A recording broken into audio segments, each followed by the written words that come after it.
wasn't until I lost the closest person in my life, my Yeah. wife, that's what woke me up. When I actually realized I could not win her back, there was nothing I could do or say.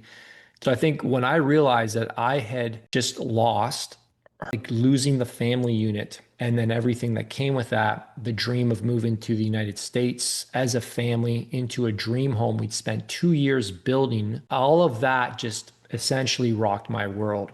Essentially felt like a fraud. I mean, that's even an understatement. I felt like a complete failure. And I had to figure out, how did I get here?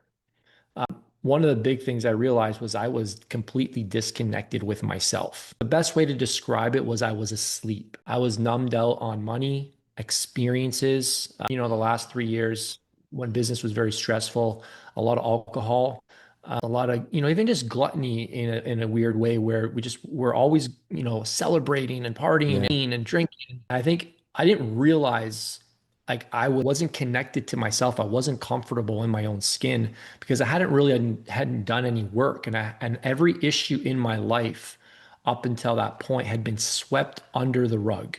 All of our dysfunctional communication, all of our issues were an inconvenience, and neither of us dealt with our childhood wounds. We hadn't dealt with the stuff we brought to our marriage, and it all just, came to a crash.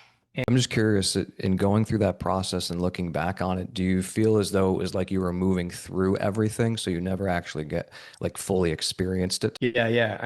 These celebrations, these milestones. We were running a significantly sized business with Mhm. a large team, and we were considered, I would say, the number one fitness business coaching program in the space.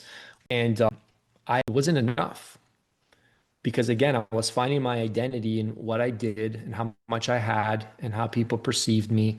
And it wasn't enough. It seemed like there was always another level to strive for. And there was a lot of subconscious stories running me.